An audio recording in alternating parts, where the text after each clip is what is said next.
Yeah, Today we yeah. have a This special oh, podcast. We have the Lion Fight North American Heavyweight Champion, Warren Thompson. How are you doing today, Warren? What's up, guys? I'm doing pretty good. Long day, working, training fighters, training myself, sparring, but it's a good day. Doing what I love. How I know that you're always posting that you're working all the time. How many jobs do you actually have? So I do. I coach. Also do private, personal training, some private training, like at different people's houses and homes. Also do executive protection, so bodyguard work, stuff like that. And then I'm also starting my own fight league, amateur fight league. That'll be announced soon. Getting the final paperwork in. Got the LLC last week, so got my hand in a little bit of everything right now. That's awesome. Have you been the bodyguard for anyone notable? So I guess I wouldn't say didn't end up working with him probably, but that anybody would know would be Kevin Gates. I met him working oh, security at a club I worked at. He got my number and he offered for me to go on tour with him and work for him. But I have the custody of my kids 3 days a week, and I couldn't figure out I couldn't leave for 8 weeks, and so we just decided he'd work with me at a different time. But it was a cool opportunity to be offered, anyways. I feel like Kevin Gates shows would get rowdy too. I feel like you should have been paying a good money if you went to go tour with him. Right, and he's actually really good energy, man. He's really down to earth, really good people. Before my title fight for Lion Fight, he's messaging me, good luck after the fight. He's like, "I told you, champ." He's just that's one of those people who's just real, recognizes real, and he's just a very genuine person.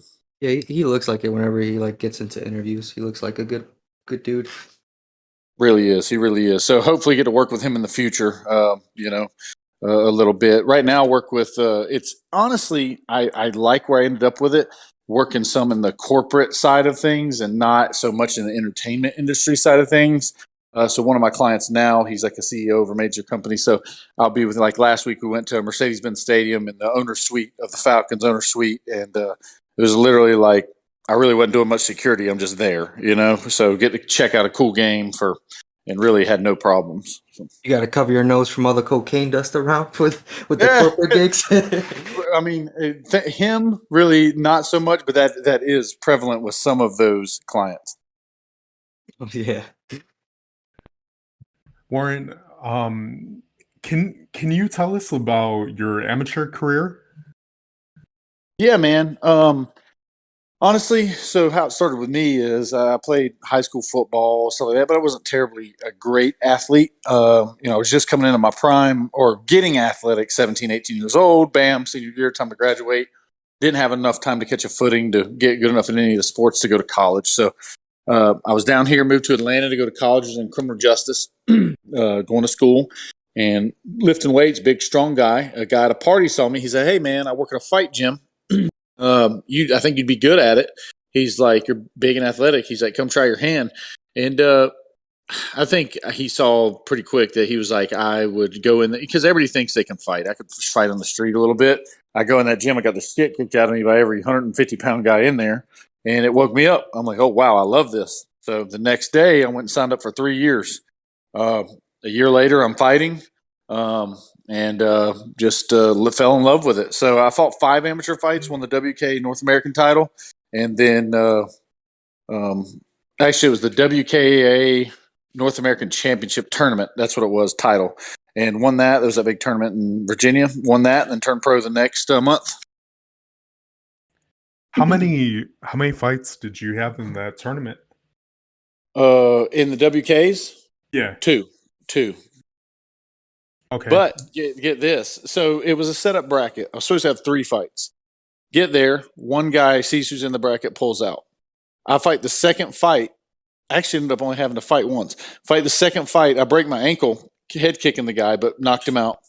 Finish it. So we go back. I put my foot in a bucket of ice. We're getting ready for the finals. I have to come back up that night. So we tape it real thick so I could somewhat fight on it. So I walk in there limping. I'm like, took a bunch of ibuprofen, iced it, stuck it in a bucket of ice, tape it up. We get out to the ring. The guy wouldn't come to the ring.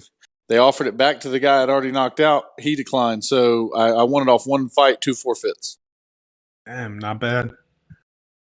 That's how it is at that stage. Amateur guys really they want to fight, but if they see somebody good, they don't. Then they doubt themselves. A lot of times they'll just quit before it starts. At amateur level. And at that point, did you have a K1 style, or was it more like Muay Thai influenced?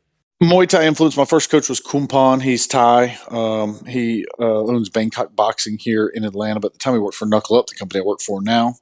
Very traditional Thai. A lot of push kicks, elbows, clinch work. I also did a good bit of jujitsu because I broke my middle finger in 3 places. Literally the first week I was in the gym doing some water sports stuff. And so I couldn't punch. So the first 6 months I was in there, I was forced to just grapple. So my grappling is better than Nogi, especially better than I put on or did at the time. And it won me a lot of fights. Man, my pro MMA career, I was 6-1-1 and 5 submissions. So it was better than. And I credit to that. Just I had to. It's the only thing I could do at the time. And what belt did you get in jiu-jitsu? Never. So I subbed a black belt in a fight, and Roberto Travin gave me a blue belt the next week, but I probably only put it on a gi maybe a couple times a year. So a blue belt was the highest rank I ever achieved.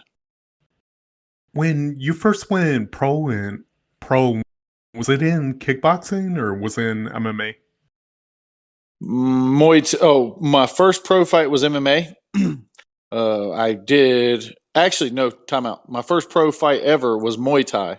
Okay. And yeah, I right after the WKs, I fought Rashad Khalik. He was 9-1 here in Atlanta. We were like the co-main.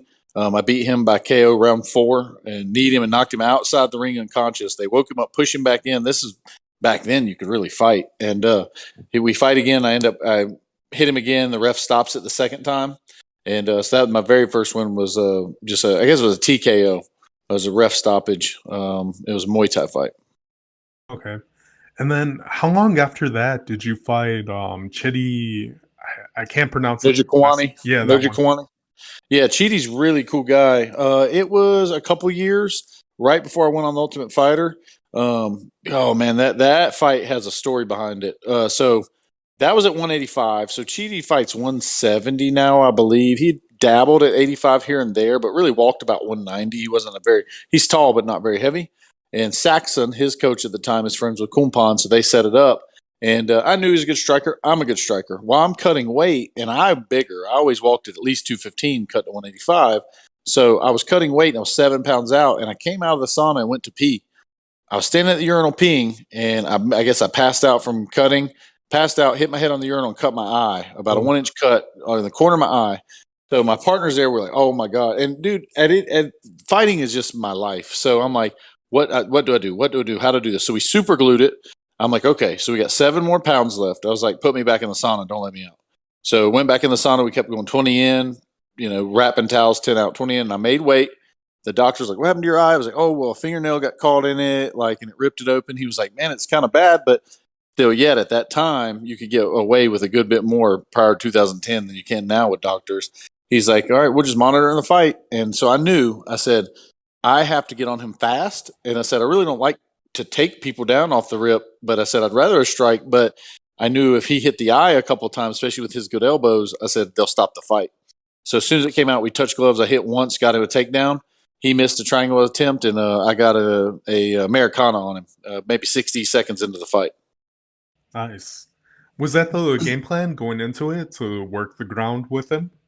Oh, no. I mean, we were just going to strike. I like to strike. He likes to strike. We were just going to strike. And then, like I said, though, I'm strong. And then I had that base that nobody really knew about in jiu-jitsu. That was I wouldn't say I was a jiu-jitsu ace, but I was above average for, had good pressure, good strength, stuff like that. So for my level at the time, did pretty well with it. But that game plan changed the time I cut my eye. I just had to work around it. I said, we got to get him on the ground fast. And then one big promotion that you fought for was Infusion. Can you tell us about the experience with Infusion? That was some of the most fun I ever had in my life, man. Just to start with, on the way over there, I meet a guy that's a loosely buttoned up shirt that's half unbuttoned, a bucket hat, some old khakis, and I believe he had like sandals or loafers on at the time, dressed, to give you an image. And we're at the airport. I'm in Korea, and he goes, "What do you do?" And I was like, "I'm here traveling to Thailand for a tournament, a fight." He's like, "Oh, really?" He's like, "My son's the best fighter in the world." And I was like, "Yeah, who's your son?" He said, "Andrew Tate." And I'm like, "Never heard of Oh, him." wow. Yeah, never heard of him. So we get to talking. I'm like, "This man is crazy. Who's he talking about?" He said, "Well, I was sure I'll see you around." I'm just like, I get on the plane, end up in Thailand. We fly to Koh Samui. I see him at that airport in Koh Samui. We talk again, whatever. We go about our way. Never figured I'd know who Andrew was, anything like that. Well, we go and I get to Super Pro in Koh Samui, Thailand. It's a 16-man tournament. I'm a day late because I was an alternate. The guy, American, was supposed to be in it with Steve Banks. For some medical reason or something, couldn't fight. So I took it on 3 days' notice. So they fly me over there. I finally get there. They'd already picked teams. It was Daniel Sam, Brian Dowles, Wendell Roche, some big name, K1 guys, glory guys. And Brian Dowles had just got done. He had beat Rico early in his career. Had just beat, I think he beat Jamal Ben Sadiq. Just fought Daniel Guita, some real big guys. And so ends up the Polish guy wouldn't fight. He faked an injury because he's fighting Brian. Brian was probably the second pick guy there. They said, "Warren, will you fight him?" I said, "Yeah, I'll fight him." So we're training the day before. I break my damn nose, and in training, the Canadian jump kneed me in the sparring, just for the TV stuff. So they straighten that out. The Thais put a pin in it, straighten it out. They say, "Yeah, you still want to fight?" I said, "Yeah, I'll fight." So meet Andrew. Andrew comes over to me, and he's moving around. He's there doing the commentating. I'm like, "Holy shit! I just met your dad at this airport. He's telling me who you were and stuff." And it's just, he's like, "Yeah, well, I'm American too." He's like, "I know the guy you're fighting. Here's what to do. X, Y, Z." He's like, "He's a good fighter, but you do this, that, and the other." So I end up by going to that fight, and I beat Brian Dowse. Huge upset. Core Himmers, everybody, all the Dutch guys are going crazy because like Americans don't beat the Dutch. Guy had like 90 fights at the time. And but he hurt me bad. My ribs were dislocated, a lot of stuff, but I win the fight in extra rounds. So that fight, Glory hits me up on the way back, and they're like, "Hey, here's your contract. We want you to fight Peter Arts at Madison Square Garden in 2 months." I say, "Yes, hell yes, it's a dream come true, even though I'm so hurt." So, anyways, they changed my opponent to Brian Collette. I couldn't train for it, couldn't spar for it, couldn't do nothing, but it was at Madison Square Garden. I take the fight, he TKOs me. Stayed with Glory a little while, but at that point, once I lost that first fight, I wasn't on their radar as much anymore, so I got a lot of short notice opportunities, so I didn't do too well there.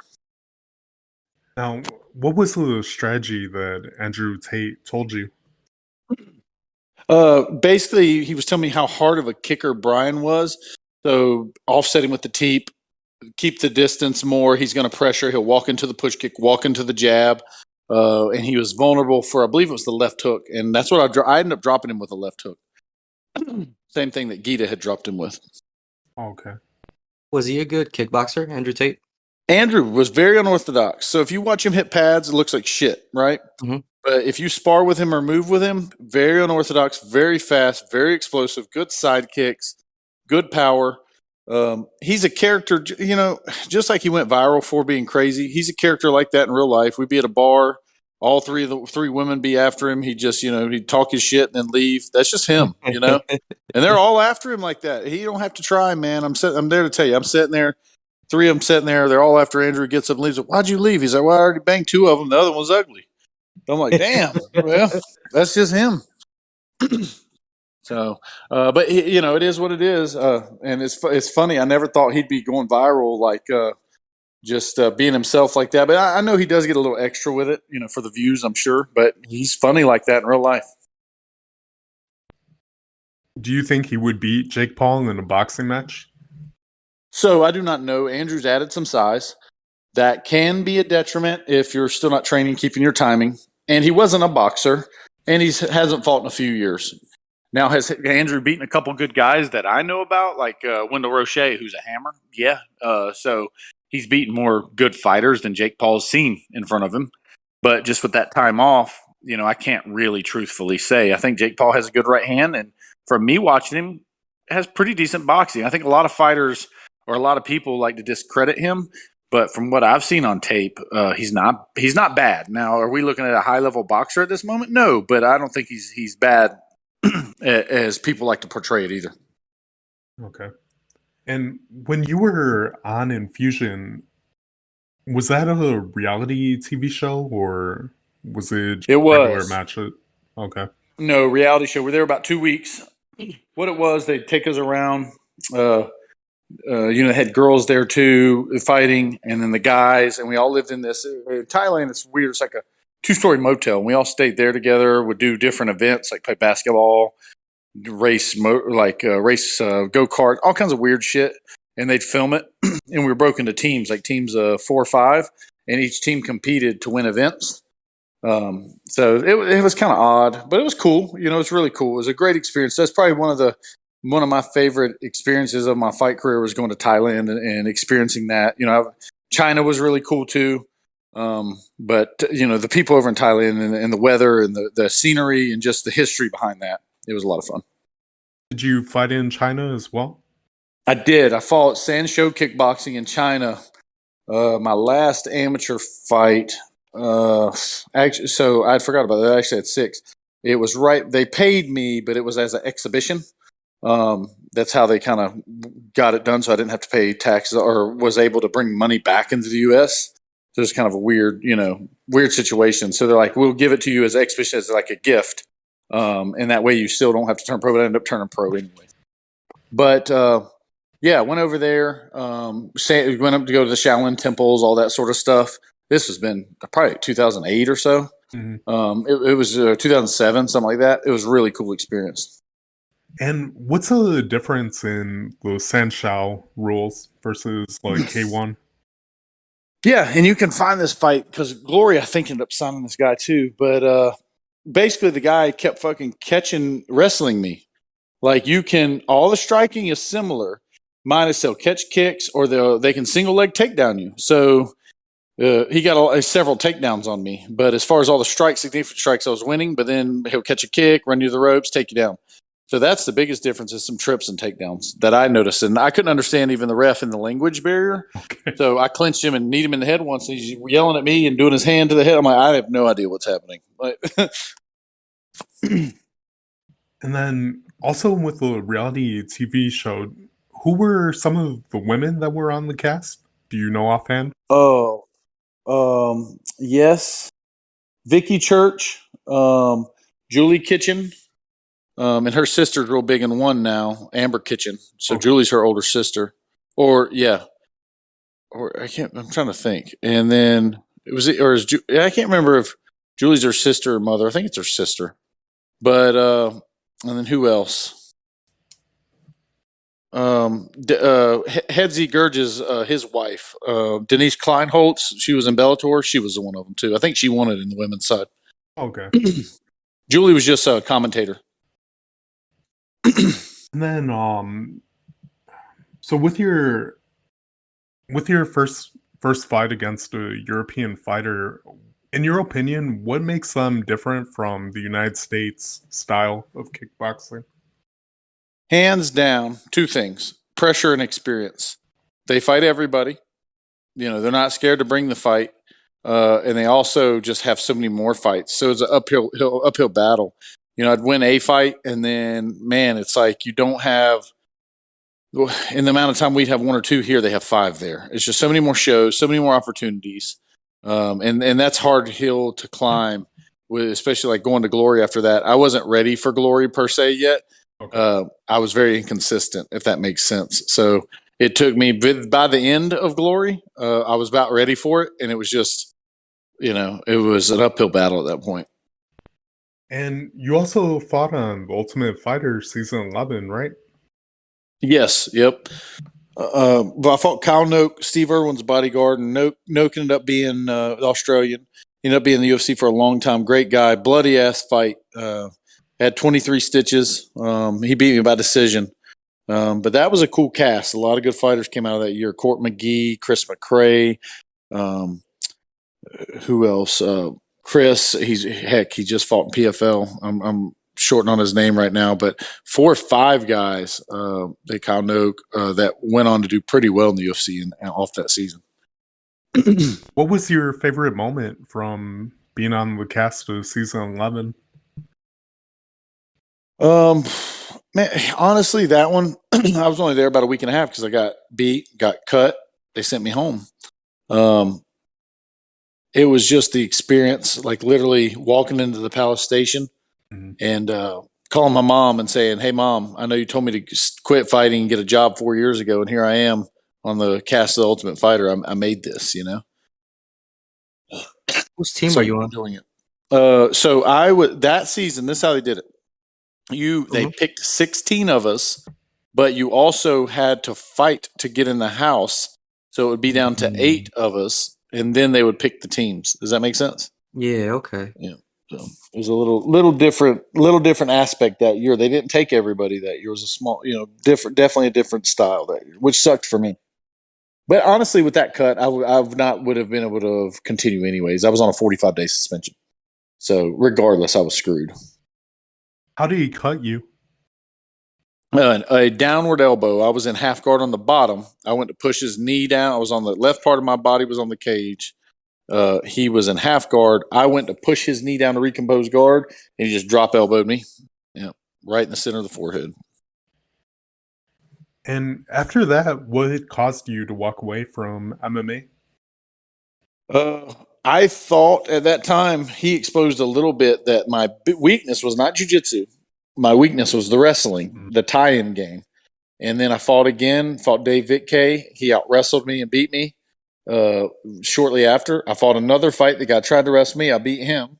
Then I fought Vitkay again, and we drawed. When we drawed, I was so frustrated because it's like I can't get off because these guys are closing the distance. They just will hug me and won't let me go. I started having back issues, started having knee issues. I have a bad back now still. Degenerative disc stenosis, L4 through S1, and a bulge.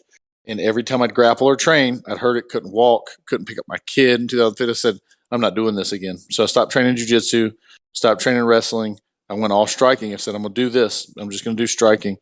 And right about then, I decided that Bellator offered me and Glory offered me. And I said, I'm taking the Glory offer. And with Glory, what are your thoughts on the organization? At first, they were really high end, throwing a lot of money at it, but there wasn't a lot of planning. I don't think in the U.S. market. They were throwing money at it. A lot of good fighters came out of there. There's a lot of talent involved. The pay was pretty good. Then as it went, it got less organized. The pay got worse. They started having some money issues, stuff like that. But they treated me well when I was with them as far as, when I was there, the money, stuff like that. The only gripe I would have, and this isn't on them, I was managing myself, is short notice fights. They'd offer me a lot of short notice fights, and hell, I was dumb enough to say yes because I wanted the money, But other than that, I have no issues with the brass of the organization. They were good people. Did you know Eric Haycraft prior to that? Eric Haycraft was the matchmaker.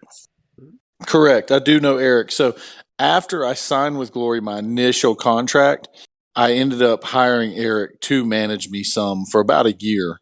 But Eric was matchmaker, or he was more in the aspect of talent operations with them too for a little while.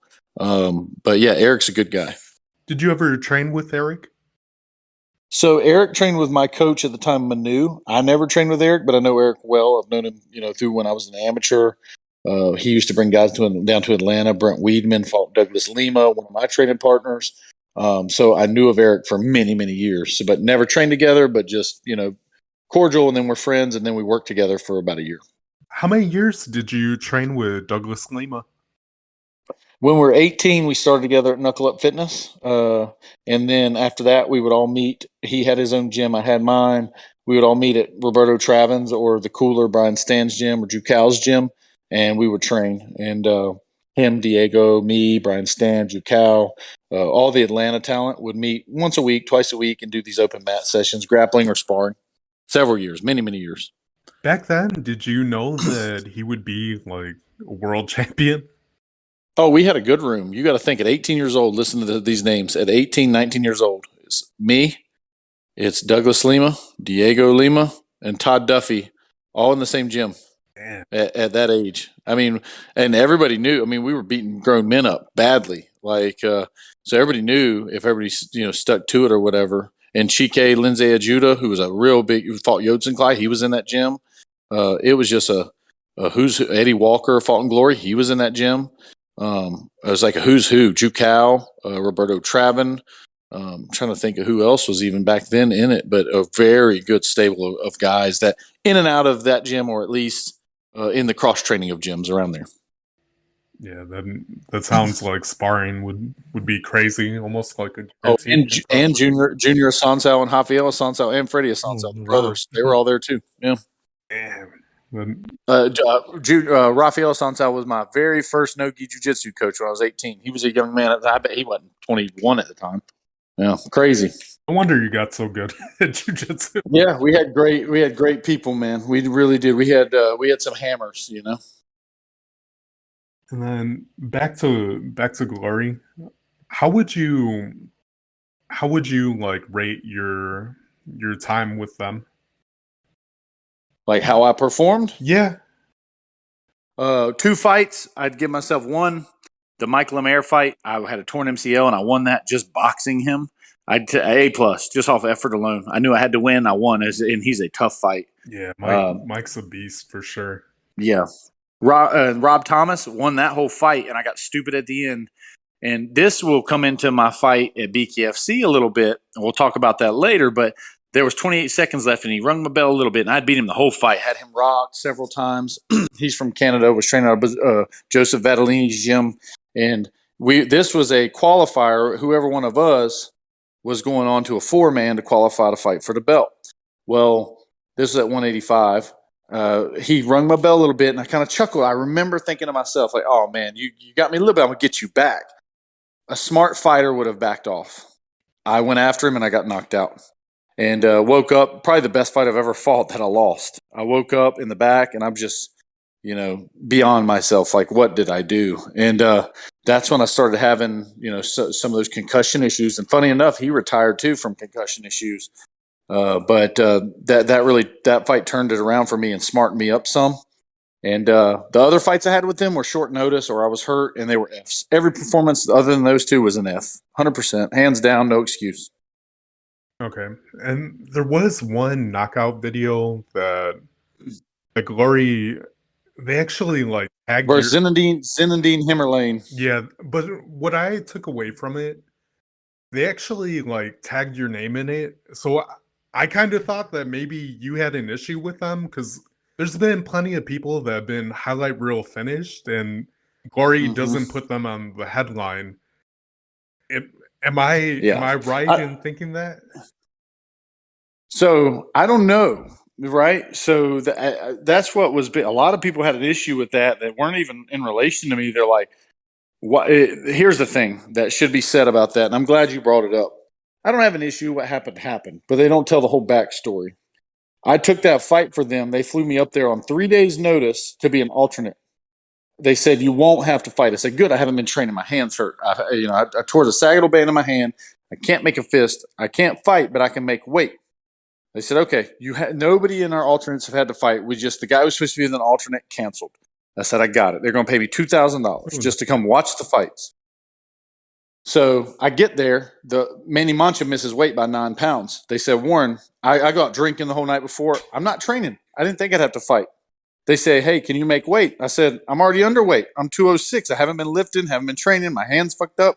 He said, well, will you fight? We'll pay you $40K if you win these 2 fights. I said, done. I said, what if I lose it? So we get $4K. And I said, I don't give a shit. I'll do it. I said, that's enough money. That's enough incentive. I got a kid. I need it. So I go in there to fight. We push my hand in a bucket of ice. We wrap it up. I go after him. I had to pressure him like that. And that's dumb to pressure somebody that early in a fight. And I hit him with a couple good combos, walked into a hard right hand.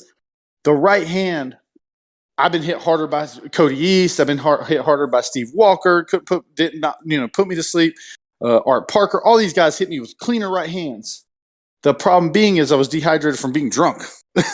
So it just knocked me on my fucking ass. I'm flat on my face. And that fight gets so much viral activity. It was even hard for me to get a fight with Bare Knuckle because they was afraid I was going to fall on my face and die. It still brings me such negative energy.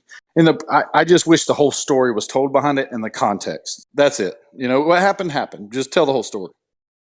And that's wild.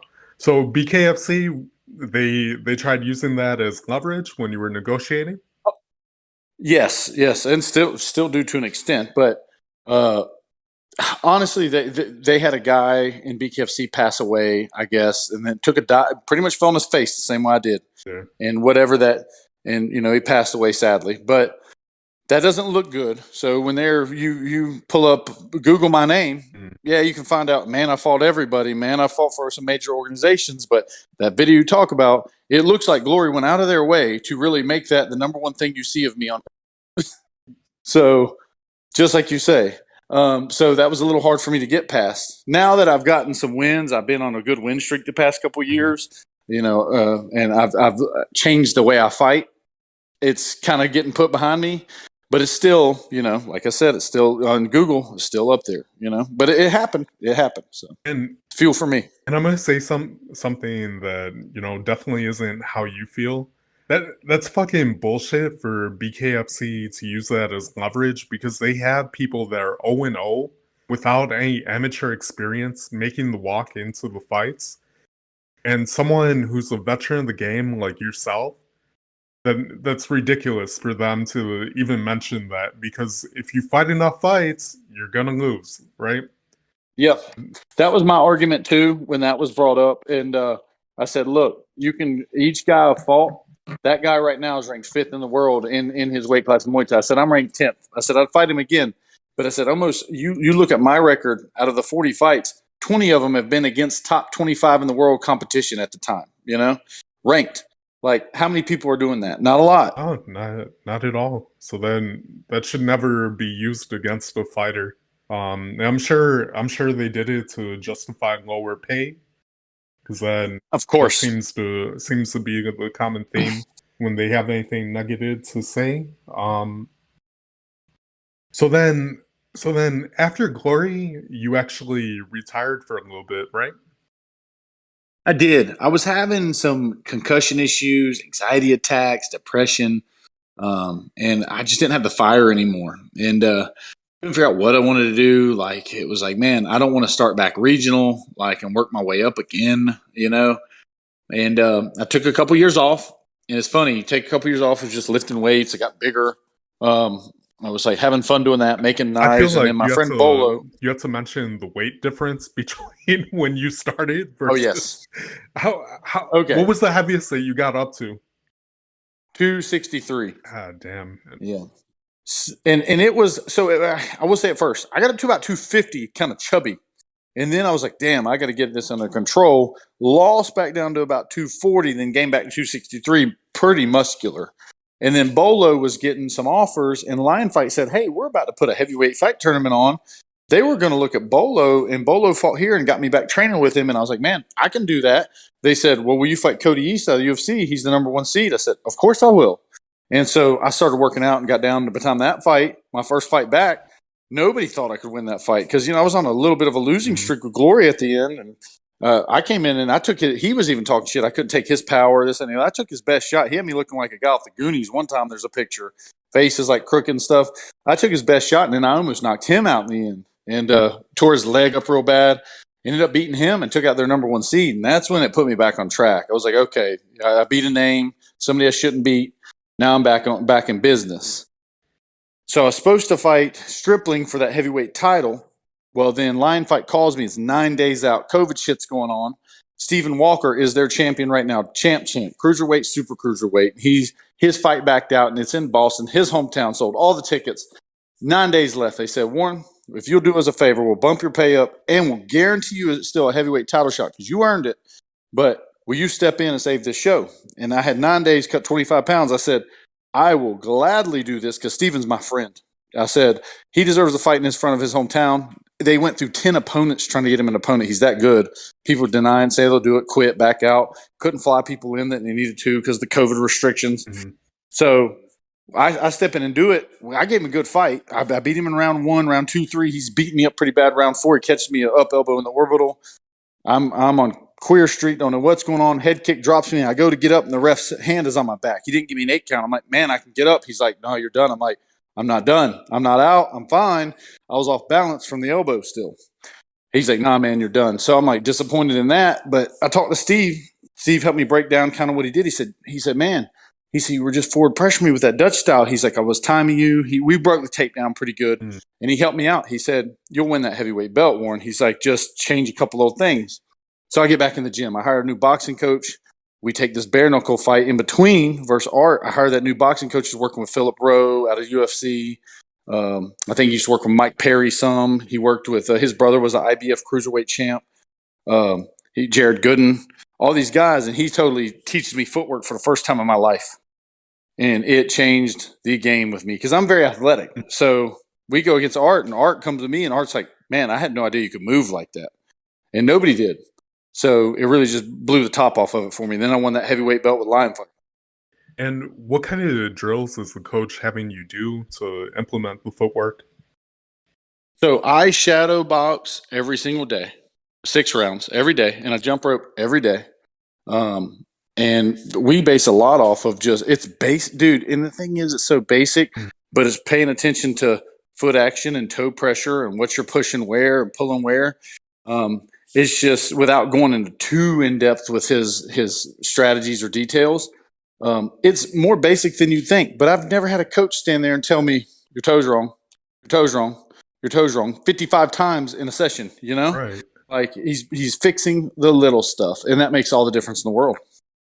You know, someone who we interviewed that is basically going through the same transformation with movement, Bobo O'Bannon, his coach, basically is making him do 6 rounds of shadow boxing as well. It's funny. I'm starting a podcast with my friend Billy Swanson, fought in Bellator and PFL, and we're just upstart. We did our first episode last week, our second one this week. Bobo is going to be on there with us next week. I know Bobo real well. I trained with his training partner, Harrison, that they have the same coach out of England. Okay. Bobo is a great guy. Yeah, 100%. That was one of the best conversations that we had so far. We were about to fight. Me and Bobo were about to fight in October. Ooh, But I'm glad we that gotta get didn't into happen. I'll be honest with you. Yeah. I wouldn't know we who to pick.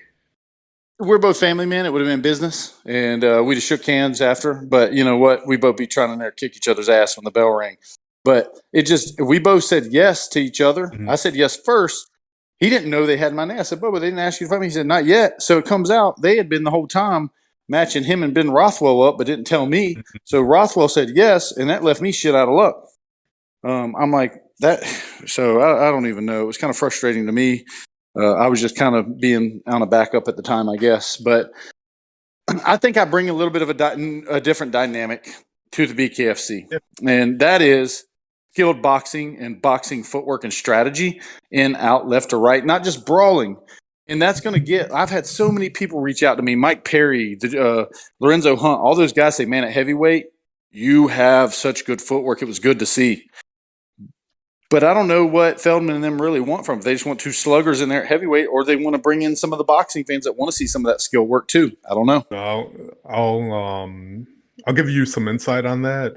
If every match could be like Rock'em Sock'em Robots, that would be perfect. They'd want basically what they want is they want fights that their fan base can understand, right?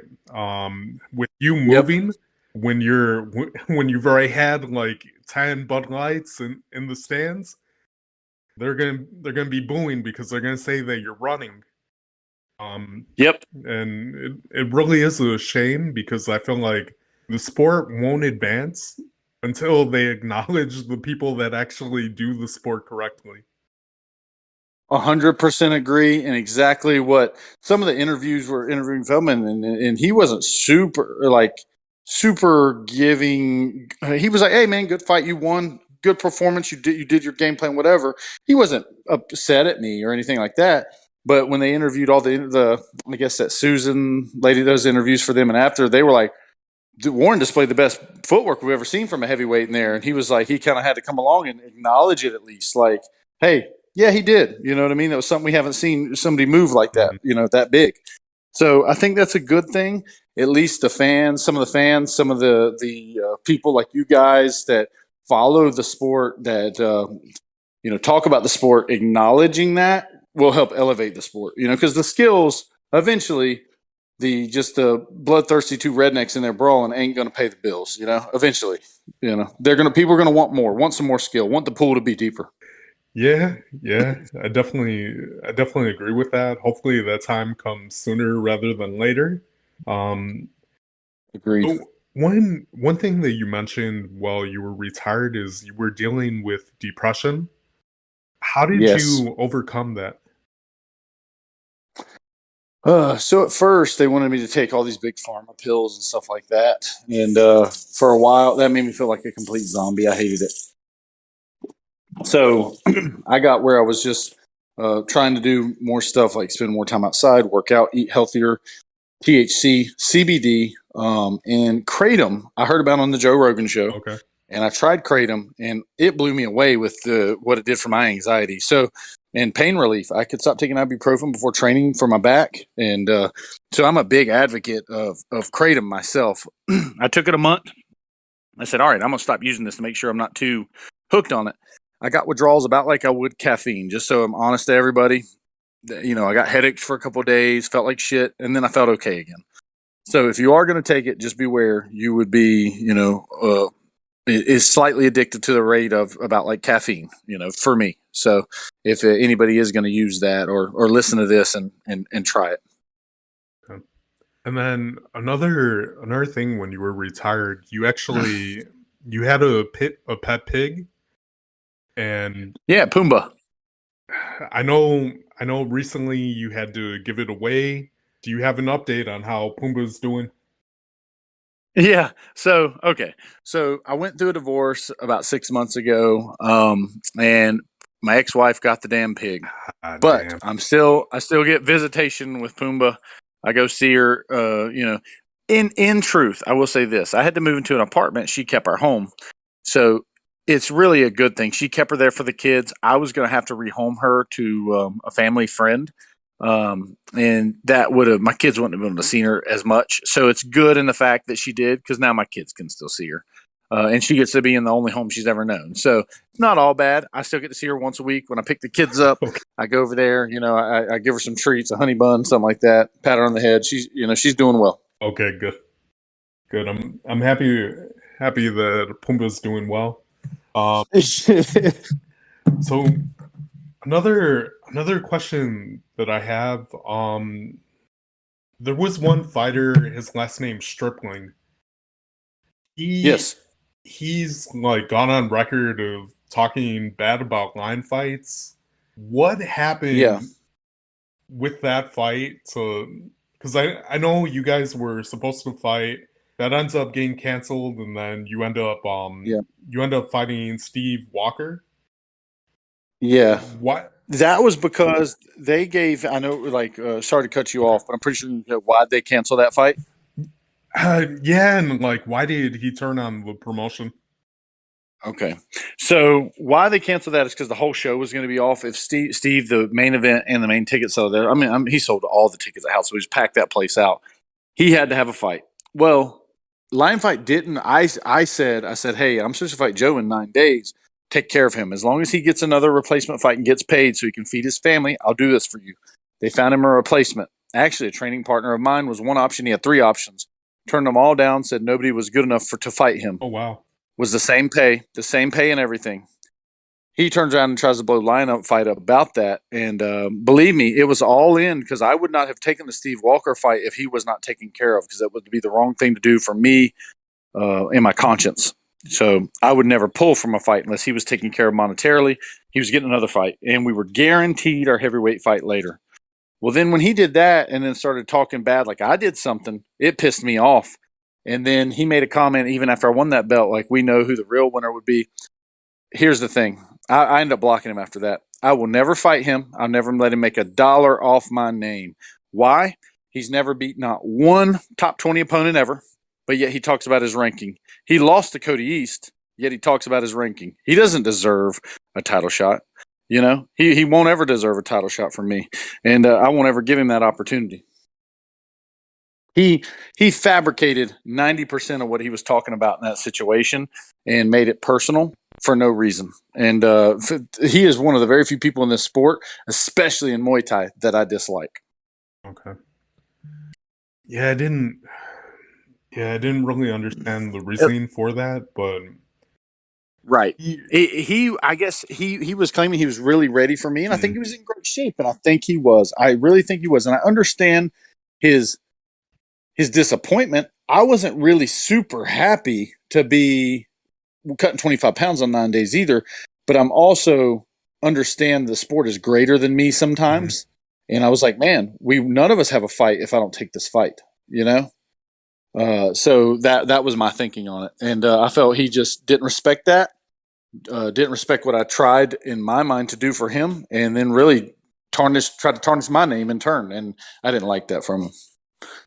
And then the other thing, Cody East, he he had some issues after the fight, or what was going on with that? Yeah, he I guess beat his old lady up again, and then I think I don't want to get into his Yeah. family business. I guess his brother got killed doing the same thing right after we fought. Some type of domestic dispute, and he was a good fighter in his own right. It was I guess with Bellator, some bigger fights, Strike Force, maybe something like that. But it seems like those guys have some domestic violence issues in their past. But neither here nor there with me. It's not my business to judge on it. Right. Just that's what I know of what I read. Okay.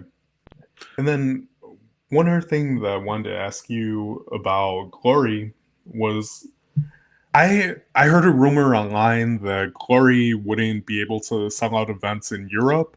What was your experience Mm-hmm. with that? I feel they had very bad ticket sales in the USA, but Muay Thai and kickboxing isn't as large over here. Even bringing the names or putting on the best fighters here, people don't watch, and that's part of my problem with getting paid with BKFC. Is most of my notoriety is in the people who know fighting. Well, the people who are buying BKFC and your Google Analytics is all what you got on fucking OnlyFans, Instagram, or UFC stamped on your back, right? It's not built on that model here for kickboxing and Muay Thai. Europe is a little different. I think they could sell as long as they keep going to Amsterdam and Holland, Mhm. Germany, stuff like that. I think they're going to be pretty successful over there. But I don't know how COVID or the COVID restrictions have affected them. But I don't see them having a problem selling kickboxing in Europe, to be honest. Okay, because basically, if you look up like their ticket sales in the U.S. Mm-hmm. versus in Europe, they actually did the same amount of ticket sales that they did in Chicago, as in Really? Europe. Yeah, and then if you check the Wikipedia, that again might not be the most accurate source, but it just kind of had me Mm-hmm. wondering a little bit about it. So that's shocking to me. I know that one event was they had to cancel one because there's so many people in the crowd. The Romanian people were beating the hell out of people and they had a big fight. So it looked like it was full. Now, I don't know what the deal is, what they sold to that, what was comped, what was given. I don't know, but it looked like a pretty big venue, you know? And has ONE FC reached out to you since you've been a free agent? No, they haven't, but I've been in talks with a couple people with some ties there that fight there, trying to see if there could be any interest to go fight for them. I do have interest to fight for them, but they're doing well in their own right. I'm sure they don't need me, but if given the opportunity, I'd gladly go. Yeah, definitely would like to see you represent the United States against some of their K1 athletes. Yeah, it'd be a lot of fun. They got a couple good guys.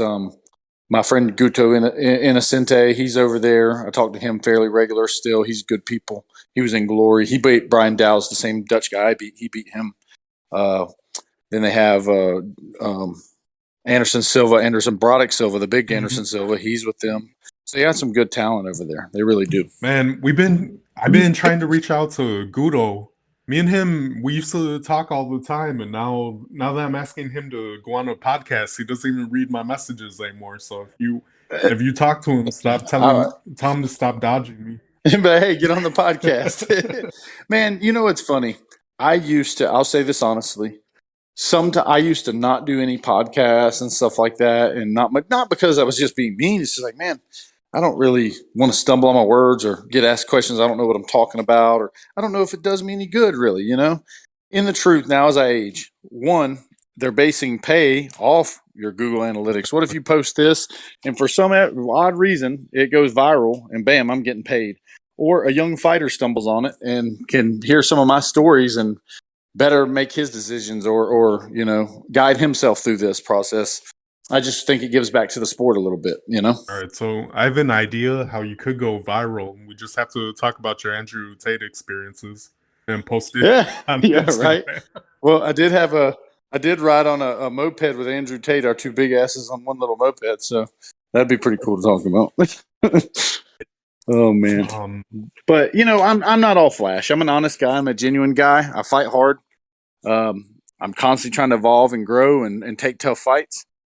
It is what it is. Sometimes that guy finishes last, and you just keep working hard, and life ain't fair. I've become to know that. I just keep working and earn everything I get. That's all I can do.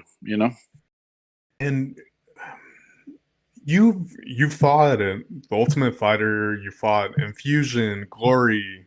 You fought at like all the major promotions and recently won a belt at Lion Fight. What would you say was your biggest accomplishment in fighting? 100% winning that belt because of what I went through to get it.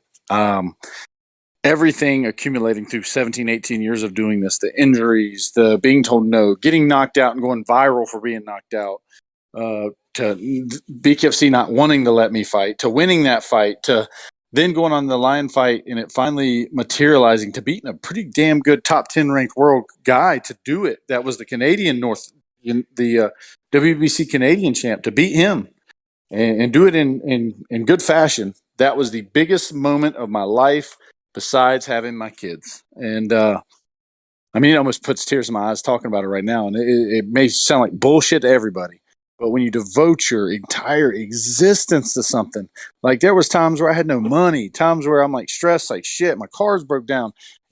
I'm working 3 jobs to do this. When you devote your entire existence to something and you get it, there was not a sweeter feeling in the world. It wasn't about the money. It wasn't about nothing, but nobody can take that from me. I can be buried with that belt and nobody can say shit about it. We're approaching an hour, Warren. I want to say thank you for your time, and this was a great interview for us. Man, I really appreciate you, brother. I appreciate you having me on. I'm not the best at interviews, not the best at podcasts, but I'm going to shoot you straight. And, I think you're pretty good at what you do. You ask the right questions. Thank you. Appreciate it. Thanks, Warren. All Thanks right, for man. coming on. Thanks, y'all. Have a good night, man. All right, man. Y'all have a good night. Bye.